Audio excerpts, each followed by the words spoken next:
Anda masih di Breaking News TV One pemirsa, dan untuk memperbarui informasi terkait jumlah korban yang masih dirawat di Rumah Sakit Kanjuruhan, sudah ada rekan kami Budi Zulkifli. Budi, bagaimana kemudian jumlah korban terkini di RS Kanjuruhan dan bagaimana penanganannya di sana? Ya, perkembangan terbaru petang ini yang bisa kami kabarkan dari RSUD Kanjuruhan Kabupaten Malang bahwa rumah sakit ini bisa saya sebutkan adalah merupakan rumah sakit yang paling dekat jaraknya dari lokasi Stadion Kanjuruhan, sekitar kurang lebih 1 kilometer dari lokasi. Dan sebelumnya dalam peristiwa yang terjadi tadi malam ada 93 korban luka-luka yang dibawa ke tempat ini, dan kemudian selain 93 korban luka-luka ada 21 korban meninggal dunia yang juga dievakuasi ke rumah sakit ini. Seluruh korban meninggal dunia sudah dibawa pulang oleh pihak keluarga, sementara masih ada korban yang saat ini menjalani perawatan dari sebelumnya yang dievakuasi ke tempat ini ada 93 korban.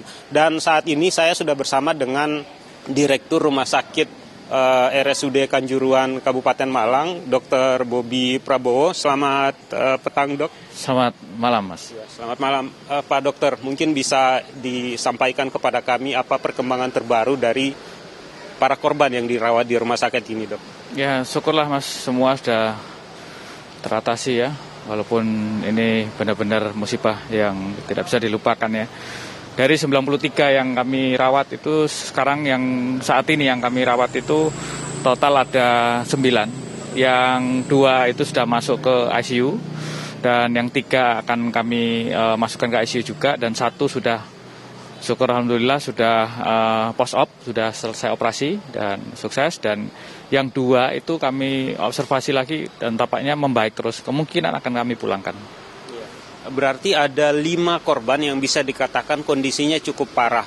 Bisa dijelaskan, Dok, sebenarnya mereka mengalami luka seperti apa sehingga harus mendapat penanganan intensif di ICU, Dok? Ya.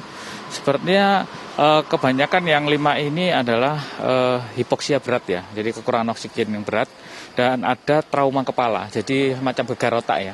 Nah, gegar otak ini dari 5 itu syukur juga itu berangsur-angsur ada perbaikan ya. Dari kelima itu yang mulai kami terima kondisinya tidak sadarkan diri, dan saat ini 3 yang sudah mulai respon, dan yang 1 itu juga sudah kesadarannya sudah mulai pulih. Nah, ini dari pemantauan, makanya kami untuk putuskan untuk rawat di sini bersama tim RSUD Kanjuruhan. Pak, supporter yang mengalami korban meninggal dunia maupun luka ini kan bervariasi usia maupun jenis kelamin. Kami boleh tahu tidak, Pak, dari 5 yang dirawat ini mereka jenis kelaminnya apa dan rentan usianya seperti apa? Rentan usianya mirip-mirip, Pak ya, sekitar belasan sampai 20, 22 gitu ya. Dan memang mayoritas yang kami rawat itu 3 wanita dan 2 pria ya. Itu. Berarti ada pasien wanita juga ya. Yang wanita ini seberapa parah sih, Pak? Apakah termasuk 3 yang sudah mulai membaik itu atau bagaimana, Pak? Iya, sudah mulai membaik. Bahkan tadi saya cek barusan sudah ada respon dan bisa menjawab pertanyaan. Sudah bisa menjawab kalau misalkan saya respon, kalau misalkan saya tanya nama udah mulai berespon. Ya itu syukurlah.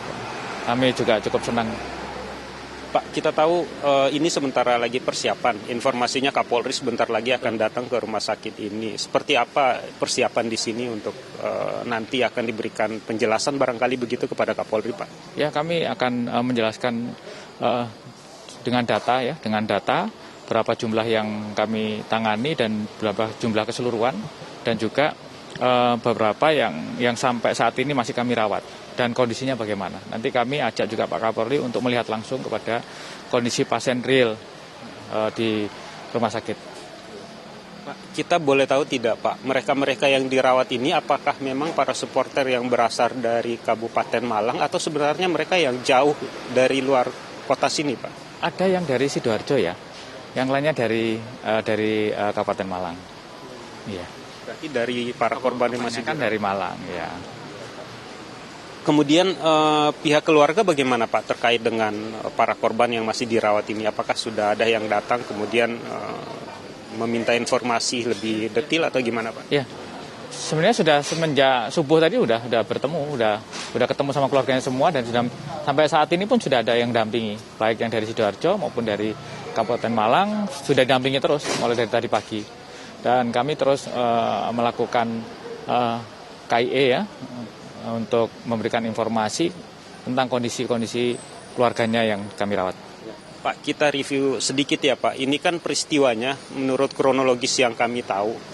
Peristiwa awal kerusuhan ini kan terjadi sekitar pukul 22. 22 tadi malam. Nah, para korban ini sampai kemudian berhasil dievakuasi ini tuh rentannya sekitar pukul berapa, Pak? Sekitar pukul 12-an ya. Karena jam 22 itu saya dapat laporan ada beberapa korban tapi belum bisa dievakuasi. Tapi masih ada ribut-ribut kan.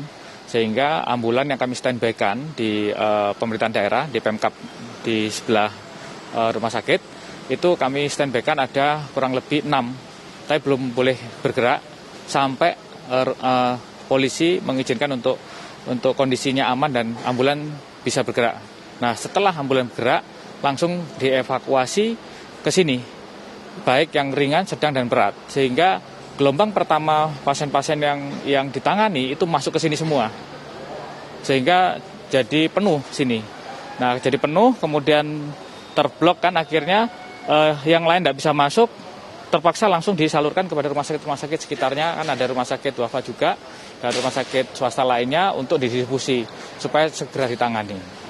Padahal kita tahu Pak ya, jarak dari stadion ke rumah sakit ini kan sebenarnya sekitar 1 kilometer, tapi proses evakuasinya bahkan harus menunggu sampai 2 jam itu Pak. Seperti apa situasi pada malam itu kalau Bapak bisa berbagi cerita Pak? Betul Pak, karena memang di tim kesehatan itu yang diutamakan adalah keamanan dulu. Ya, seperti saya seorang spesialis emergensi, kami dilatih juga di dalam menangani disaster, itu aman dulu. Baru aman, kepolisian bisa menyatakan aman, baru tenaga kesehatan masuk. Karena kami takut juga tenaga kesehatan ini jadi korban. Makanya kami benar-benar berkonsultasi dengan kepolisian, begitu aman langsung masuk dan kemudian penanganan. Jadi itu yang sebenarnya sesuai dengan proseduralnya supaya semua aman. Ya. Pak, kemudian berapa banyak tim dokter ahli barangkali yang dilibatkan untuk menangani para korban yang masih dirawat ini? Mungkin bisa diceritakan Pak. Ya, untuk total kan dokter kami kan ada 74 ya, jadi semua terlibat. Jangan hanya dokter, perawat juga semua. Jam 11 kami sudah hubungi dokter, jaga, dan perawat yang ada di rumah terdekat dan ada yang jaga di ruangan, itu sudah kami perintahkan untuk standby, siaga 1. Siapa tahu ada gelombang pasien, kemudian yang terdekat adalah perawat-perawat yang di ruangan, maju ke depan. Tapi kemudian yang di rumah udah standby. Nah, ini jam 11 sudah saya umumkan kepada tim rumah sakit untuk siaga 1, jam 11 itu. Ya. Tapi situasi pada tadi malam itu memang sangat crowded atau gimana Pak? Ya, betul, sangat crowded kan. Untuk perlu dilihat aja di jalan aja macet ya. Jadi untuk evakuasinya memang luar biasa. Kemacetan itu semua chaos ya, satu kepingin lihat, yang lain kepingin melarikan diri, sehingga di situ bentrok. Nah, bentroknya itu kan dari macet, sehingga di situ juga timbul adanya delay kalau sudah chaos seperti itu ya. Pak, selamat bertugas kembali. Terima kasih banyak sudah berbagi waktu dengan kami di Breaking News TV One. Terima kasih Pak Bobi Prabowo, Direktur Rumah Sakit Kanjuruhan. Seperti itu penjelasan dari kami di sini terkait dengan perkembangan para pasien yang saat ini masih menjalani perawatan. Kita kembali ke Jakarta. Terima kasih Budi Zulkifli, laporan langsung dari RSUD Kanjuruhan, Jawa Timur yang tadi melaporkan ada 9 korban yang saat ini tengah dirawat, di mana dari 9 korban tersebut 5 korban mengalami luka berat dan bahkan 2 tengah berada di ICU. Breaking News TV One akan kembali sesaat lagi.